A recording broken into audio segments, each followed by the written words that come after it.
And I want to bring in now a criminal defense attorney. Her name is Lara Yeretsian. She's in Los Angeles, and we want to bring her in here to BNC to get her thoughts on what's happening. Thank you so much for being with us today. Thank you, Oliver, for having me. We appreciate it.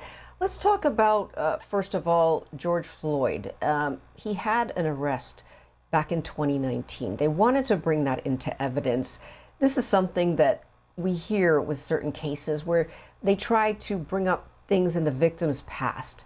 They try to do some sort of victim blaming. They try to make it seem like the person was bad or whatever, regardless of what the situation is. What are your thoughts on what we're hearing about how the judge has decided to handle this? Well, it looks like the judge tried to limit it. I mean, the judge allowed for this evidence to come in for what one of the purposes is for the cause of death. Basically, this is something that the defense has always been saying. The cause of death on the defense argument is the cause of death is the drug ingestion and not necessarily what Chauvin did in this case.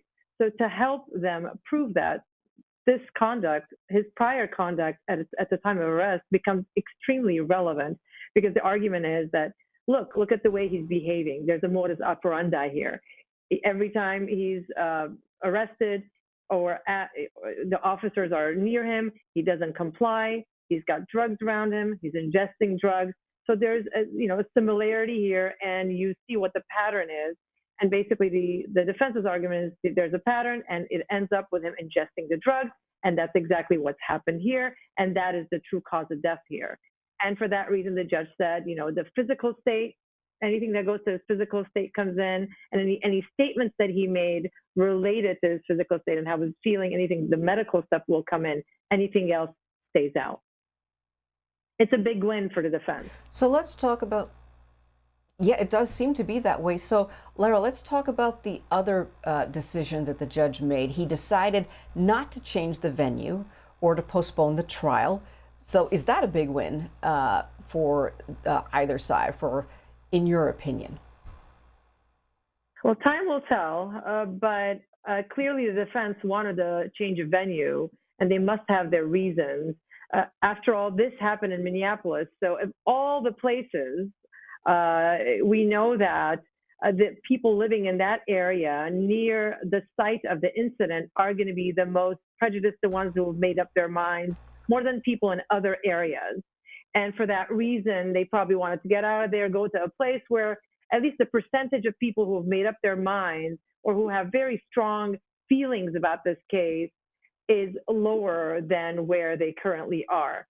So more likely it's more of a win for the prosecution, but at the same time, there's the argument that there's been global attention to this, not just national, but global attention on this case. So no matter where you go, in reality, you're going to have jurors and people who know about this case and maybe have very strong feelings that have made up their minds about this case.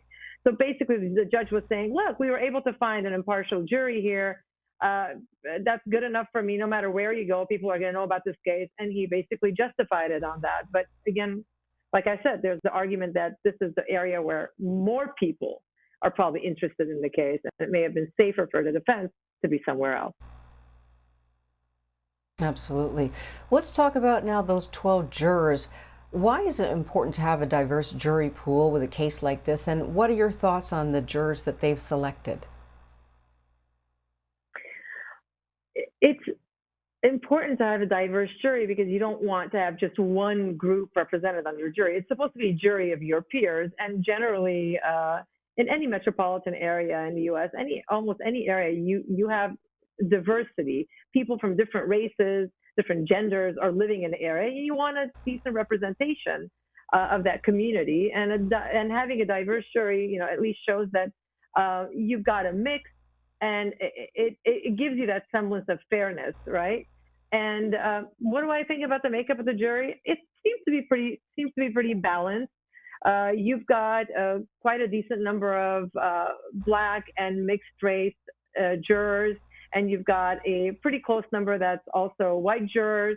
So it seems pretty balanced. The bottom line is, if these are impartial jurors, And that's what's going to matter. Are these people who are walking in with a clean slate, not letting anything that they've heard influence their decision? And are these people who are going to be able to decide the case based on the evidence that's come in during the trial and nothing else?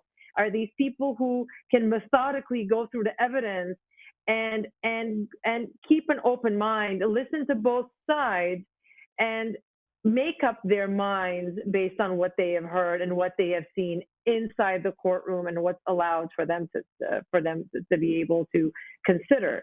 That's honestly the key. The rest of it, yes, of course, it makes a difference. If you've got the gut feeling here is, and most jury consultants will tell you that, of course, if you've got a white person who's conservative, guess what? They're going to be on the defense side. If you've got someone who's younger, either black or white or mixed race, more likely they're going to be on the side of the prosecution because they're going to relate to George Floyd, right?